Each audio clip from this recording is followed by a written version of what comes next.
Hello Year 4, it's Rev Alan Saunders here. Mrs Monaghan contacted me and said you've got some fantastic questions that you'd like me to look at for you. So I'm going to answer some of those today, but first, Emily had said she was missing my jokes and Poppy said could I play something on the trumpet. So I don't know whether you've noticed and whether you're having this problem too, but my hair is really growing during lockdown because all the barber shops are closed at the moment. I can't get it cut and we don't have any electric clippers or anything to do it, so it just keeps on growing and it's going crazy. Look at it.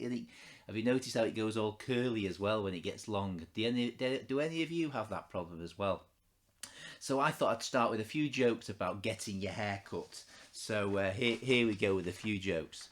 First joke: where do sheep go to get their hair cut? Sheep go to the bar shop. Do you get it? Bar shop. Oh, it's good, isn't it? It's good. I hope you're appreciating this, Emily. Um, how does the man on the moon get a haircut? He clips it. Think of the moon. Eclipse. He clips it. Oh, it's terrible, isn't it? What do you call a line of men waiting to get a haircut? A barbecue. Get it? Oh dear. Now, I used to hate how short my hair was, but I have to say, it's growing on me. Do you get it? It's growing on me. Oh dear. Or final one, mums and dads, if you're watching this and you're struggling, this will definitely get those laughing muscles going. Why do bees have sticky hair? Because they use honeycombs. Do you get it? Honeycombs. Oh dear. Anyway, Poppy, I've got my trumpet here and I thought I'd play a little song. It's a Disney song for you today, Colours of the Wind, so enjoy this.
There you are, lovely tune. Colours of the Wind from the Disney movie. Do you know what it is?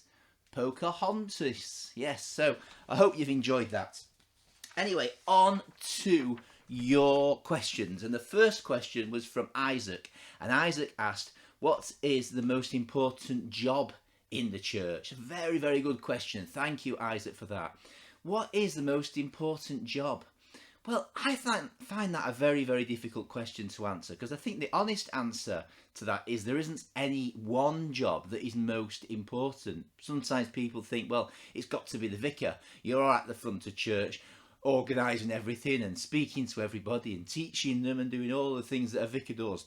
But actually the Bible teaches us that the church is like a body with many parts. Now, you might have an ear or a nose or a hand or a mouth, yeah?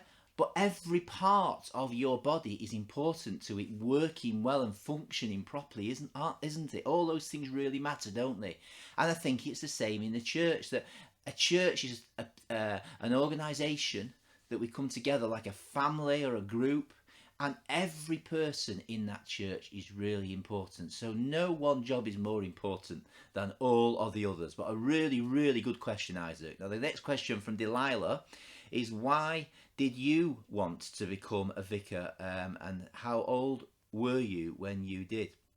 Well, the first part of the question, how old was I? I was in my 40s.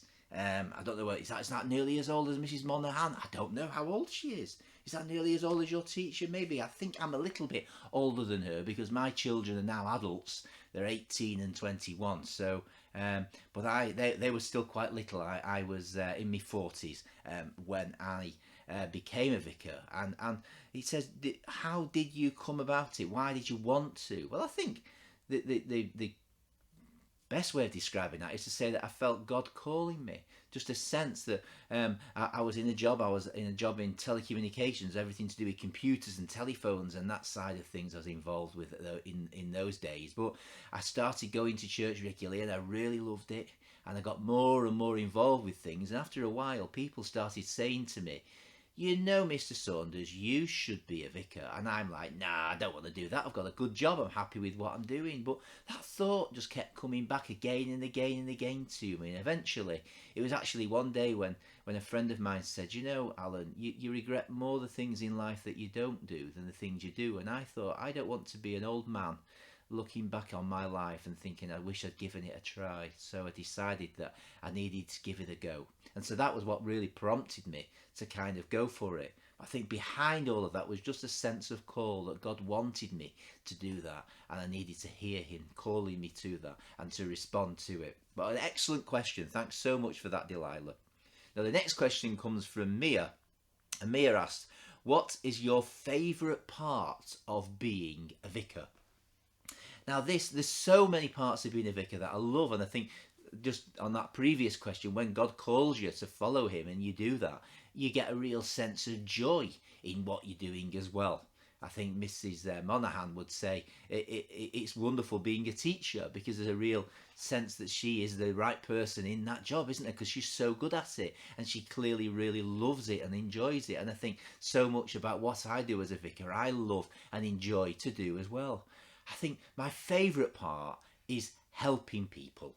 Seeing how people, when I help them, can really grow and flourish and do so well. And that's one of the reasons why I love helping you at school, actually coming in and doing assemblies and coming in from the lunch breaks and joining in around the classes from time to time, because I love to see how you develop and grow. In fact, it reminds me of your school vision. I wonder how many of you remember that. Your school vision is to inspire, achieve and grow together as one family.